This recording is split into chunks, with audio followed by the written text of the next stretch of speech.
Halo teman-teman semua, Assalamualaikum warahmatullahi wabarakatuh. Selamat datang di channel Cerita Kesehatan bersama saya Rizaldi. Buat teman-teman yang sudah subscribe channel ini, terima kasih banyak. Dan buat teman-teman yang belum subscribe, silahkan di-subscribe dulu ya, agar channel ini terus berkembang dan saya semangat untuk memberikan pengalaman saya menghadapi penyakit asam lambung ini. Dan mudah-mudahan dari cerita-cerita saya ini memberikan edukasi atau pelajaran atau hikmah dari apa yang saya sampaikan. Kemudian buat teman-teman yang penasaran dengan cerita saya sebelum-sebelumnya, silakan dibuka atau ditonton video saya sebelum-sebelumnya itu, agar teman-teman di video ini tidak bingung ya, ini jalan ceritanya seperti apa sebelumnya gitu. Oke teman-teman, di video kelima saya menceritakan terakhir itu saya kritis ya, dan kemudian saya bisa melewati masa kritis itu, tapi bukan lewat obat atau sejenisnya. Yang saya lakukan waktu itu karena udah kritis ya udah nggak bisa ngapa-ngapain, pada akhirnya ya saya istighfar, zikir, dan baca sholawat, dan sedikit membaik, tapi bukan berarti saya sembuh ya teman-temannya dari penyakit ini. Nah di video ke-6 ini saya akan lanjutkan ceritanya, tapi waktu itu ceritanya ini saya tetap masih belum tahu kalau ini adalah asam lambung ya teman-teman ya. Jadi saya masih berpikir kalau ini mistiskah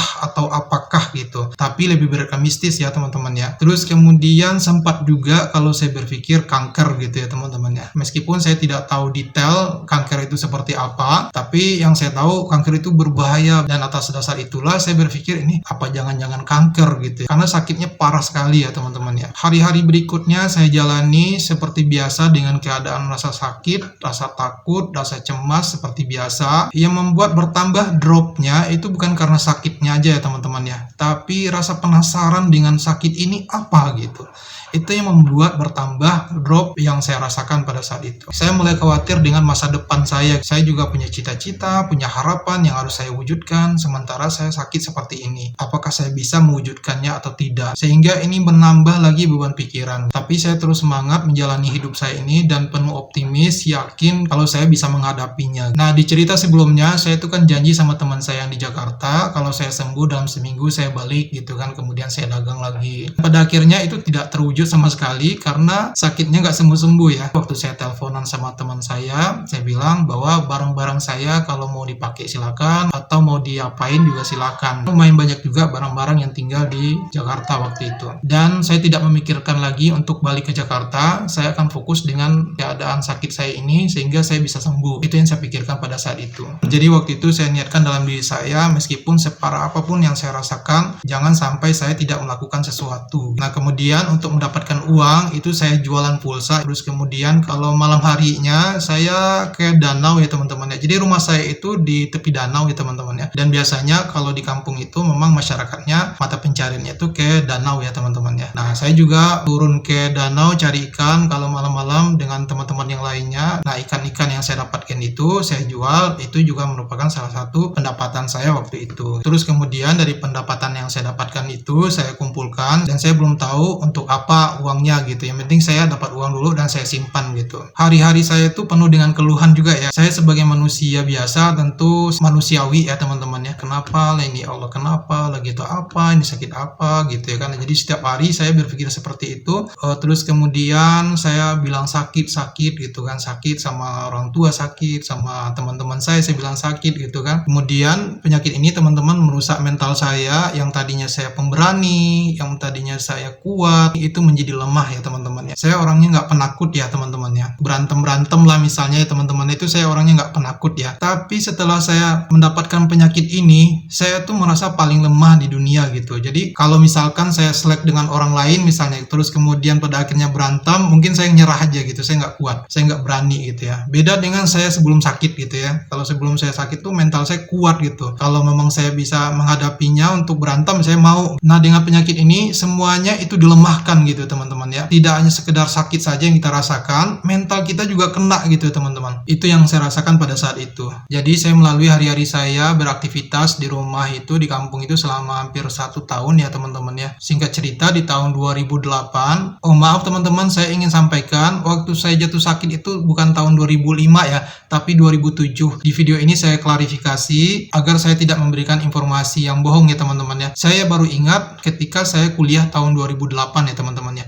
Jadi jarak dari pertama saya sakit ke saya kuliah itu sekitar 1 tahun. Nah, kalau saya kuliah itu tahun 2008, sakitnya 2007. Di video pertama saya menyampaikan waktu itu tahun 2005 ya. Nah, hari ini saya klarifikasi itu sebetulnya 2007. Nah, di tahun 2008 waktu itu saya berpikir ini sudah setahun saya merasakan sakit seperti ini. Saya tidak mungkin akan seperti ini terus. Usia saya terus bertambah. Yang saya dapatkan sampai saat ini belum ada apa-apa. Itu yang saya pikirkan pada saat itu. Sehingga jangan sampai di masa depan saya atau hari-hari saya ini habis dengan sakit saja. Itu yang saya pikirkan. Nah, kemudian dari ide ini saya pikir apa salahnya saya kuliah saja. Ini akan lebih baik daripada saya di rumah saja atau di kampung saja sementara saya tidak menghasilkan apa-apa. Sakit ini sepertinya akan berlama-lama dengan saya. Sehingga waktu itu saya memutuskan untuk kuliah. Nah, kemudian setelah saya memutuskan kuliah, saya temui orang tua saya sampaikan ke orang tua saya ingin kuliah. Nah, reaksi orang tua saya sedikit kaget karena keputusan saya ingin kuliah,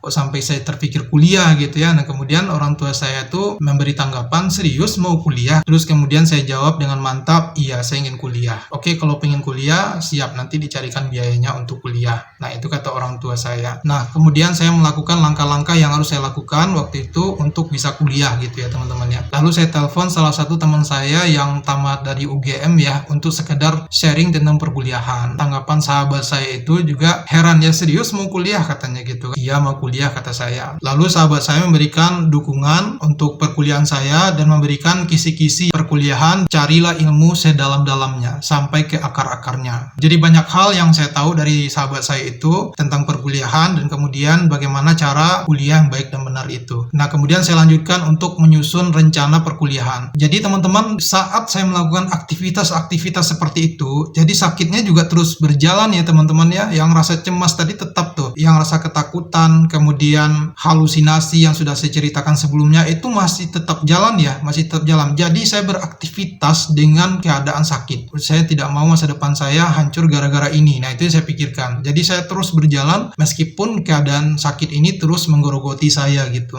Dan pada akhirnya saya memutuskan waktu itu mengambil jurusan komputer karena sudah memang ada basic tentang komputer ya teman-teman ya. Nah, kemudian saya mencari informasi tentang kampus yang ada di Kota Padang waktu itu melalui koran, kemudian melalui pengalaman-pengalaman teman-teman yang sudah pernah kuliah di Padang juga. Jadi dari berbagai sumber saya cari tahu dulu tentang kampus mana yang ingin saya masuki. Dan pada akhirnya saya sudah memutuskan kampus mana yang saya ambil. Kemudian saya mendaftar ya ke kampus yang saya pilih tadi. Jarak antara kampung saya dengan Kota Padang itu menghabiskan waktu sekitar 4 jam ya teman-teman ya. Nah, ini sebetulnya di video sebelumnya saya sudah jelaskan juga. Kemudian tibalah saatnya waktu itu mendaftar ke Padang, berangkatlah naik travel lagi ke Padang. Rasa ketakutan, rasa cemas itu masih terus berjalan ya teman-teman ya. Rasanya itu masih sama dengan waktu saya pulang dari merantau itu ya teman-teman ya. Jadi perasaan itu masih sama, nggak hilang-hilang. Oke teman-teman mungkin nggak suka dengan jalan ceritanya gitu ya. Tapi mungkin bisa teman-teman ambil edukasinya adalah meskipun sakit teman-teman yang teman-teman rasakan itu parah,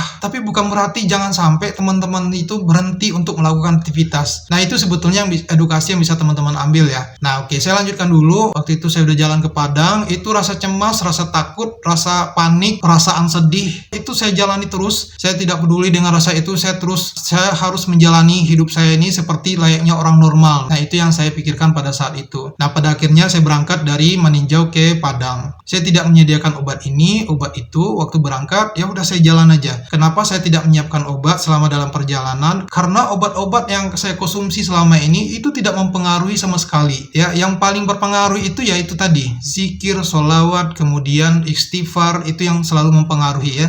Jadi kalau saya drop parah, udah saya istighfar aja, zikir aja, sholawat aja. Itu yang saya andalkan pada saat itu. Dengan keadaan yang tidak sehat walafiat, itu nyampe juga di Padang, sampailah saya di kampusnya. Kemudian saya bertemu dengan adminnya di sana dan adminnya bilang daftarnya sekarang dan bisa langsung tes aja katanya gitu. Daripada bolak-balik dari Maninjau ke Padang katanya, ya udah langsung aja tesnya, nanti disediakan ruangannya katanya gitu. 1 jam kemudian tesnya selesai, kemudian adminnya menginformasikan nanti akan diberitahu lewat SMS katanya atau lewat telepon. Sebelum saya pulang itu kan nggak bisa langsung pulang ya, jadi kita harus cari travel dulu atau nelpon orang travel dulu supaya bisa pulang. Nah, waktu itu saya dapat jadwal jam 4 jam 5 sore lah gitu ya teman-teman ya, dari Padang ke Maninjau. Jadi waktu saya selesai ujian itu masih siang ya teman-teman ya, belum sore.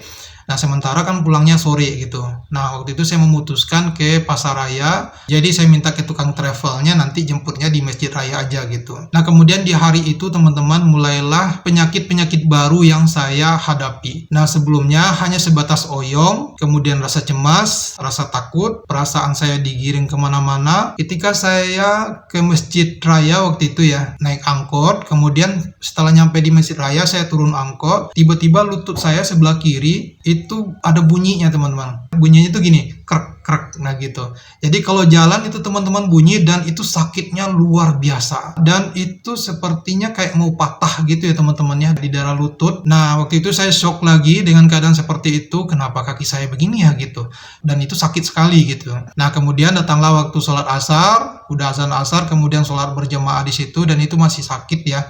Nah setelah sholat asar kaki saya ini masih sakit ya teman-teman ya. Kemudian travelnya datang dan saya masuk travel kemudian langsung pulang. Nah ketika saya masuk travel itu sedikit agak lega juga karena sudah di travel dan itu kan langsung pulang gitu ya teman-teman ya. Jadi saya nggak kepikiran kalau saya kemalaman atau nggak dapat travel atau gimana atau travelnya nggak jadi. Nah itu saya nggak kepikiran dan alhamdulillahnya saya udah masuk travel tapi dengan perasaan masih sama, masih oyong, cemas, ketakutan, mental saya kena. Malah nambah lagi satu lagi kaki saya sakit. Selama dalam perjalanan itu saya melawan terus. Saya lawan terus dengan istighfar, dengan sholawat, dengan zikir ya. Nah kemudian sampailah waktu itu di rumah dan orang tua saya kaget melihat jalan saya itu tidak normal ya teman-teman ya. Oke teman-teman, jadi ceritanya sampai di sini dulu teman-teman ya. Nah edukasi yang bisa diambil dari cerita saya yang di video ke-6 ini adalah ini juga jawaban dari pertanyaan-pertanyaan teman-teman di kolom komentar bahwa ada yang bertanya, Bang, selama asam lambung bisa beraktivitas nggak gitu. Nah, jadi cerita saya yang di video ke-6 ini adalah jawabannya teman-teman ya. Artinya, separah apapun yang teman-teman rasakan penyakit asam lambung ini, misalnya rasa cemas, rasa takut, rasa lemas, rasa apapun yang teman-teman rasakan, itu jangan sampai teman-teman berdiam diri. Lakukan aja aktivitasnya, paksa aja terus, karena asam lambung ini yang saya tahu saya karena saya menjalani, dia sepertinya nggak ada obatnya teman-teman. Obatnya itu kita tetap positif aja. Mau keadaan apapun yang kita rasakan, mau mental kita kena, rasa takut, rasa cemas, rasa lemas, rasa sakit ini, sakit itu, pegal-pegal, kepala sakit, mata sakit, hidungnya sakit, pundaknya sakit, teman-teman harus melawannya. Kalau tidak, itu akan habis waktu kita untuk cuma menahan rasa sakit aja. Ya aktivitasnya jangan berat-berat lah. Yang penting teman-teman paksa aja beraktivitas. Jadi cerita di video ke-6 sampai di sini dulu ya. Nah di video berikutnya saya akan lanjutkan cerita saya waktu saya kuliah itu bagaimana saya menjalani perkuliahan sambil sakit. Jadi buat teman-teman yang penasaran dengan cerita selanjutnya, subscribe channelnya, kemudian aktifkan loncengnya untuk mendapatkan notifikasi video-video terbaru dari saya nantinya. Terima kasih sudah menonton video ini dari awal sampai dengan selesai. Sampai ketemu di video berikutnya. Banyak maaf. Wassalamualaikum warahmatullahi wabarakatuh.